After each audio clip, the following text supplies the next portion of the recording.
Ok. Pues esto va a ser la introducción a Striptease. Y tengo que dedicar este disco a la memoria de James Brown. Ajá. Bien. Después de tanto tiempo en esto del rap y de haber hablado de tantas cosas, puedo afirmar que sigo enamorado de esto como al principio. Es más, me sorprende a mí mismo cuando echo la vista atrás y veo que me lo creo más que cuando era pequeño, con el pelo cuadrado, las tintas y las rimas de ego. Todo era distinto, pero en el fondo sigo siendo el mismo niño que se enfrentó a su primer folio. Y eso tuvo que ser como en 1990, que es hace un montón de tiempo ya. La verdad es que lo piensas, ya hace como 17 años ya. Pues cuando empecé a escribir rap, lo hacía pues un poco porque en el barrio todo el mundo escribía rap.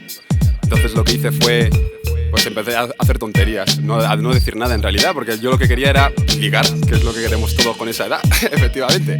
Y entonces yo recuerdo que en el colegio era el único rapper del cole, y me llamaban rapero, y a mí me daba como vergüenza, porque me daba miedo que los que sí sabían me llamaran toyacos. La famosa palabra toyaco que está de moda en la grabación de este disco, toyaco. Entonces yo todavía recuerdo incluso la primera letra que escribí, que decía así, porque yo era Top Me, decía: hey, mi nombre es Top Me, puedo ser mulato, cuarto, octavo, pero lo que importa es que tengo con mi mano, pues gracias a él a ti te llegan mis rimas. Acabo de remontar el vuelo y me dirijo hacia la cima. A partir de ahora empezarán a disparar, pero de abajo hacia arriba pues darán bajo mi lugar. Bueno, tú sabes, así, era un poco el estilo que había en aquel momento, ¿no? Todavía me acuerdo, y fue bonito. Pues poco después de eso conocí a un chaval que era mayor que yo, se llamaba Juanjo, que era heavy antes, pero se había pasado a la moda del rap.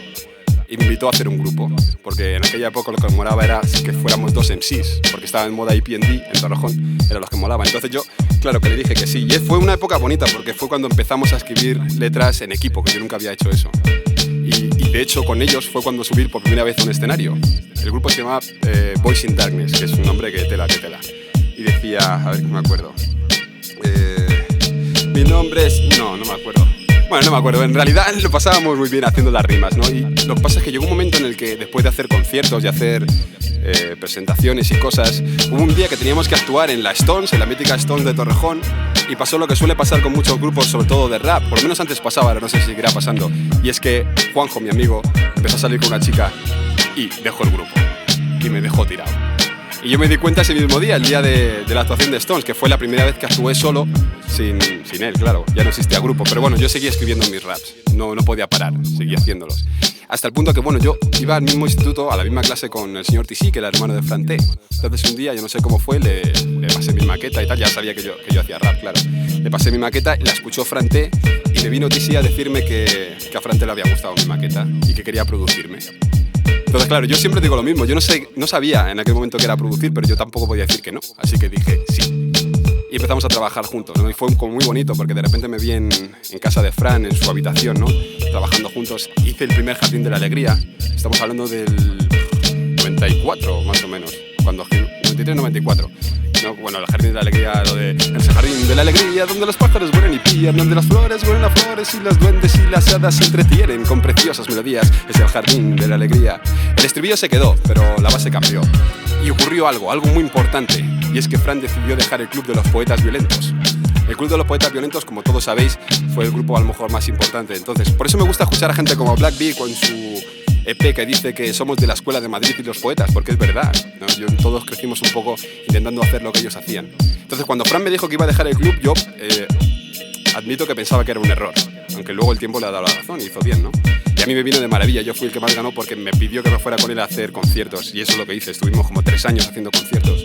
Y fue una época en la que aprendí un montón, ahí fue cuando definitivamente ya me di cuenta de que ya no podía salir de esto, porque empecé a ver cómo era el mundo del rap por dentro, empezamos a hacer conciertos, aprendí mucho de cómo es la psicología con el público, cómo se prepara un buen show, cómo se tiene que respetar a la gente que tienes delante cuando vas a hacer una actuación, ¿no?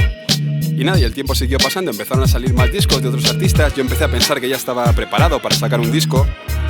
Ahora tengo que decir que a lo mejor no lo estaba, pero yo pensaba que sí lo estaba. Y de hecho mi disco lo grabé el primero, Mi Turno, en 1998, que también hace un huevo ya, pero yo pensaba que lo podía haber sacado antes. Pero bueno, el caso es que salió, después de elegir entre compañías me di cuenta de que todas las compañías en general son una panda de buitres y de gente mala, es decir, no hay una mejor que la otra. simplemente tienes que tenerlo en la cabeza. No me trataron mal, simplemente me trataron como se suele tratar siempre a un artista cuando entra en una compañía, ¿no? Y bueno, y después del primer disco vino el segundo, después del segundo el tercero. En el tercero pasó algo importante, que fue, di un pequeño salto, ¿no?, de cara a lo que era la repercusión, porque suelen decir que no se sabe cuándo cambia la vida de un artista o de una persona en general. La mía quizá empezó a cambiar como rapper el 11 de septiembre del año 2000, antes del año anterior justo a las Torres Gemelas. Y es que nació un sobrino mío. Yo estaba en Torrejón, en aquella época no tenía coche todavía, entonces me fui al tren para ir a Móstoles, que Móstoles estaba bastante lejos de Torrejón, en tren. Entonces, por el camino iba escuchando el Muddy Waters de Redman y escuché un tema en el que es el Superlova 3, creo que es, en el que él pues habla con una mujer, él pone la voz de la mujer y tal, y me pareció como muy gracioso y pensé que a lo mejor era una buena idea hacer un tema entre una relación de un hombre y una mujer. Y pensé en Lola. Me senté en el tren y dije, ¿cómo se empieza un tema? Pues digo, voy a empezar con Hola. Buenas noches, venía a buscar a Lola. Habíamos quedado para irnos de copas. Y todo eso que sigue después. Por cierto, yo no me llamo Oscar. Que lo sepa todo el mundo, no me llamo Oscar. Oscar simplemente es que rima con Lola, ¿vale? Entonces, bueno, después de eso, que ese tema tuvo mucha repercusión, el disco en sí la tuvo también.